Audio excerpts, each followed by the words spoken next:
Hello. Today we are going to go over a brief history of the Jeep, mainly the Cherokee, the XJ. It's the second generation. It's usually from about 1984 up to 2001. And you may ask, hey, why this vehicle? Well, it's the one I actually currently own. Still working on it. It's a good idea to have just a basic understanding, what you're driving out there on the road, and I'll also kind of go over some comparable models, different Jeep years, for some extra parts. Really, let's be honest. There's like almost 3 million of these Cherokees that were made in that 17-year span, so there's a lot of them to choose from. So, if you're interested in buying a Jeep Cherokee or you already own one and you want to fix it up, this video is for you.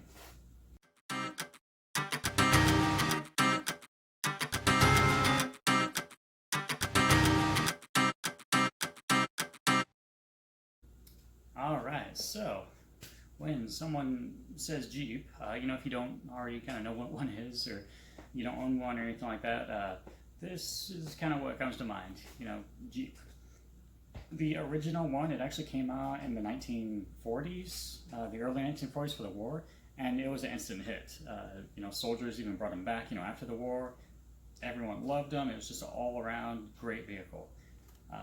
But if you fast forward about 30 years, up to about 1974, we actually ended up getting this sales brochure here. And it's for the very first mention of like a Jeep Cherokee, in the brochure. And if you, read it here, the really cool thing is, a fun fact is that this is the very first time the sport utility vehicle actually shows up. Yep, there it is. Yeah. So, I know I said that this video is all about the XJ, from 84 up to 01, but we can't just ignore the other ones. Just let's go through them real fast, just briefly, anything that had the name Cherokee attached to it. So, there was actually 5 different versions that held this name Cherokee. There was this one called the SJ. It actually came out in 1972, and it went all the way up to about 1984. So pretty good run here. It's a nice looking, it was a full size SUV, and it was built on a frame. So it's kind of a tank here. We do have the XJ Cherokee. That was the very next one, the one we're looking at right now, the second generation from 84 all the way to 2001. This one is a little bit different. Now it's a mid-size, so it's not as big. And instead of built on a frame, it actually has a unibody, new technology. It's supposed to be safer, lighter, better on mileage. But from up to about 2001 up to like 2013, for those couple of, few years or so, we kind of ended up with, the name Cherokee was actually discontinued in North America. They kept making them, but the name, it was only used outside of the United States. So we ended up with these weird crossovers. So there was this one, the Jeep Liberty. It's known as the KJ.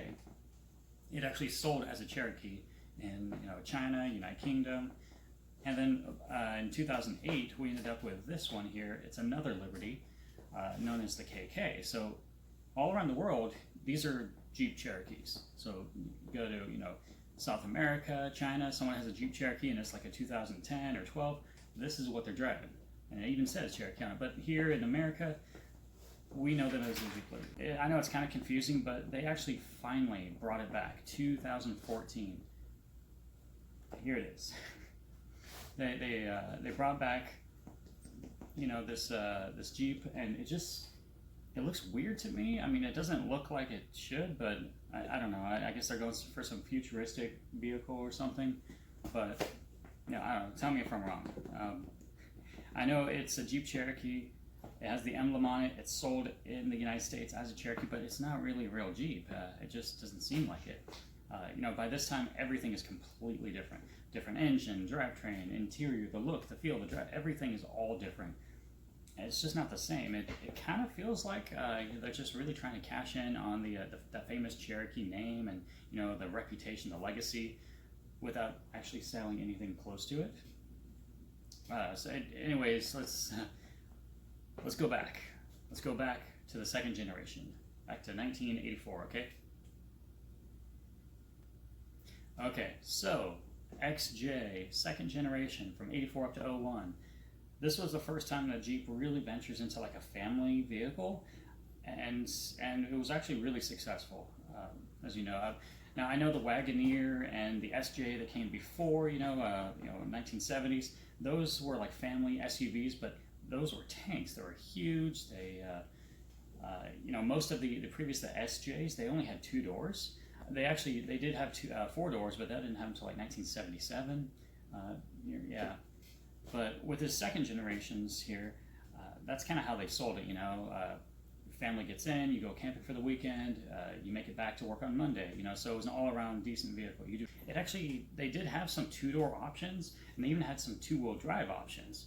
Right around 1985, those were kind of rare, but it doesn't really make sense to me to have a Jeep without its iconic 4-wheel drive. That's why you buy it, to have the 4-wheel. Every year or so, though, we did end up with quite a few different like levels, subsets, all within trim levels.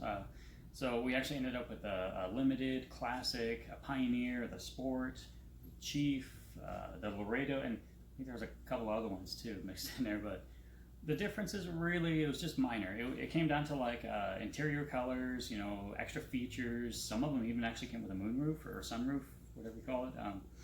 Pretty much all the same. But really, when you buy one of these, if you wanted to kind of customize it yourself, if you wanted like different seat color or maybe chrome door handles, you could just swap them right over usually. Kind of reminds me of Legos, but for adults, so it's a lot of fun. And through the years, the engines, they had some differences too, but they were kind of the same. So 1984. 1984 actually kicked things off with a 2.5 liter 4-cylinder, and they also had a 2.8 liter V6. Now the V6 was just known to be bad. Stay away from it. I wouldn't even touch it with a stick. It's just 2 heads are not better than 1 in this situation. Jeep was trying to save some money, and at this time, they were just trying to sell these things. And in 1985, they came out with some 2.1 liter turbo diesels. These were okay, for diesel. So they were just kind of chugging along, I guess. But 1986, right around the middle of 86 for the 1987 year, this is where they actually got it right. They finally figured it out. They got the inline 6, the bulletproof, indestructible, the 4.0 engine, and it was amazing. Well, they made some improvements, but it was amazing. The new tech at this time was actually fuel injection, and people were trying to save money, on gas, better emissions, and the 87 engines and up, they actually now had the fuel injection technology. So, it was more efficient than all the carburetors, of course, but the computers that controlled all of the fuel going in, the system that they came out with, it was called a Renault Bendix Engine Management System, or Renix for short. It was actually named after the 2 guys who came up with it, but this technology, it was super advanced for the time, impressed a lot of people. It had microprocessors. It used a handful of sensors that was tapped all into the side and the top of the engine, kind of monitored all the performance. It also had this EGR system. It can recirculate the exhaust gas back into the engine to be burned again.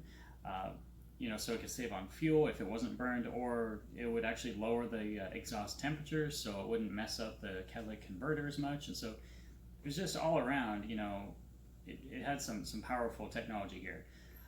And a lot of Renix Jeep owners actually love the system, but others just straight hate it. Today's cars, you can actually just drive up to AutoZone or something and say, hey, my check engine light is on, can you tell me what's going on? And they'll hook up a scanner. They'll say, hey, this is the problem, this is the part, and this is how much. You can't do that with these Jeeps. So these Renix Jeeps, they didn't even have a check engine light at all. So you didn't even know if anything was going on unless it didn't start or it was running rough. But you had to go to the dealership, and they had to plug in a special tool. And your computer, it actually didn't store any code, so they didn't even know what was wrong if they plugged into it. It could really just monitor the performance of what's going on at that time. So it made it really hard to diagnose Jeep issues, if something was running wrong. I mean, the only way you could actually test it is to buy one of those $2,000 scanners and drive down the road and happen to have that issue at that time and it records it. So it's pretty tough to diagnose these if they do have problems. But in recent years here, we've got a lot of help. A lot of people have actually stepped up to the plate to help Renix Jeep owners. The one forum here, it's NAXJA, North American XJ Association. They have a lot of information here, and they usually, they'll jump right on. You ask a question, they have it, or sometimes you don't have to ask a question. They already have it on file. You just search for it. But loads of help there if you want to read through some forums and see what other people have done firsthand. Another help, a huge help here, cruiser54.com. This guy this is amazing here. The write-up, I think, is like 40-something pages, and it's online, free information to fix and mostly upgrade some of the factory issues that these Jeeps had. There's sensor testing, diagnosing, there's ground wire issues. You can find all the information right here. So thank you very much, Cruiser54, for all your time, everything you've done to help out. I've used quite a few of these pages myself. Another mention here that we got to go through, Nick from Nick in Time Films. He actually developed a real-time computer. It monitors everything on these Renix Jeeps. So he did everything from 3D printing to programming, I guess, to assembling to put it all together. He calls it the REM, the Renix Engine Monitor. So it doesn't actually change or modify, computer signals, like a tuner or like an upgrade chip or anything would. Instead, it actually just monitors everything, and it just gives you a live readout that you can see what's going on. This at least tells you what's working, what's not, and I even came with a Bluetooth, and I went ahead and grabbed one myself here. So you can actually see the live readouts on your phone while you're under the hood while it's running. So thank you very much, for Nick, for all your efforts here. And of course, he's got his own YouTube channel here. He's done just about everything, it looks like, so... back to the history though. 1987, when these Renix Jeeps came out, really Chrysler actually took over Jeep in 1987, and they continued making these Cherokees all the way up to 2001, but they had a different idea as to how the fuel injection should actually be done. And so in 1990, the Chrysler multi-port fuel injection system actually took over everything. So now, no more Renix. So that means Renix Jeeps only got about like 4 years or so. And then all the rest came out with this Chrysler multi-port, which is kind of cool because now everything's a little bit different, where you just, Chrysler, they actually got rid of the EGR, the exhaust gas recycling. There were improvements, made to the head, to the intake, the exhaust manifolds, better air in and out. The throttle body was opened up. They even used bigger fuel injectors. So Renix Jeeps, they pushed out about 177 horsepower. But when Chrysler made all these changes, they actually got it up to about 190 horsepower. So because of this, going forward, all of the new Jeeps from 1990 onward were labeled as HO, so high output, because they got 13 more horsepower. And with all these changes, you can't just put an exhaust manifold or header, from like a 94 into an 89. It's really close, but it won't work because then you have to change the head, and then you won't have the EGR tube hook up unless you do some welding and cutting, and things just get a little complicated. So you can't exactly cross over some parts like that, Just something to remember here that here's this invisible line drawn in about 1990. It divided the Renix Jeeps to the HO Jeeps. In 1995, Chrysler made even more changes. This time the block was a little bit beefier. They improved airflow. This time they had a curved intake manifold. It looks like it's a lot, but just looking at it, it looks great.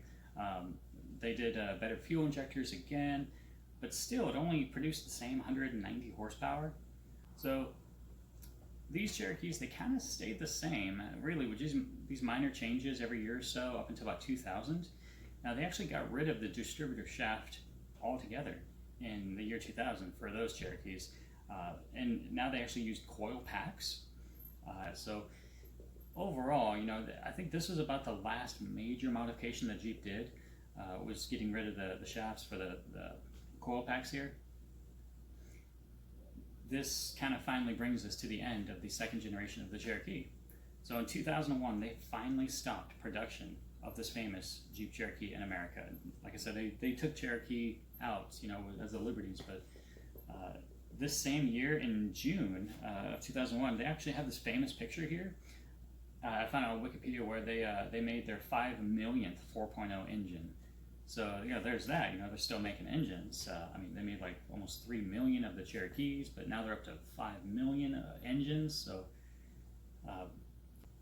finally, in 2006, the 4.0 engine itself was discontinued as well. So moving forward, now Jeep's lineup of vehicles, they couldn't fall back on this 4.0. They had to go with different engines. So the newer Wranglers, they actually came out with a 3.8 V6 engine, and it was actually originally designed and it was placed in Chrysler's minivan fleet. So now you got this minivan engine going in a Jeep Wrangler, and you've got 4-wheel drive in there. So we never really did see this amazing Cherokee again. When the KL Cherokee, that thing came back, 2014, it actually now has a few different engine choices. Of course, there's no more 4.0. They went with either a 2.4 liter straight 4. It came out to like 184 horsepower, like 31 mpg, or there was this 3.2 V6 Pentastar, and it got a little bit less. It got about 271 horsepower at 29 mpg. And of course, they still have the diesel version around, the 2.2 liter diesel. This one was about 182 horsepower and 49 mpg. But that's a diesel. Now all of these stats, they sound amazing, but they're still too new. We don't really know how long they can actually go. The average life of a 4.0 made back in the 80s, it can actually live for like 200,000 miles plus before thinking of doing any kind of major engine rebuild. To get to the 200,000 miles, if you think about this, you actually have to drive 50 miles per day, every day. And it's going to take about 10.9 years. So most modern cars right now, today, they actually have some serious issues when you reach the 100,000 mile mark. So these Jeeps, they can really go the distance, but this was a serious engine when you look at it. So I'm really sorry to see it go, and I wish they'd bring it back, but this video, it is getting kind of long. I think I could probably talk all day about Jeeps. I just want to briefly go over some of the history here with you, just let you know kind of what's going on. But in future videos, I'll actually probably get out of the shop and I'll do some work instead of just talk about it. But I've been kind of stocking up parts lately to go ahead to get out there, and I'm actually going to have like a lift kit adventure video. I'm going to do one all about oil changes, and right now I actually got a bunch of fluids right now. I got transmission fluid, some brake cleaner stuff. I got gear oil. I'm going to do the differentials, probably paint the cover or something. I got an oil pan gasket. I got all this stuff. Just I keep throwing stuff. Once the pile gets big enough, then we get to work. So so if anyone has any kind of tips or tricks, or something I just don't mention here, please leave a comment down below. Like and subscribe, and so you can see some future videos I'll be making, mostly about my Jeep. So.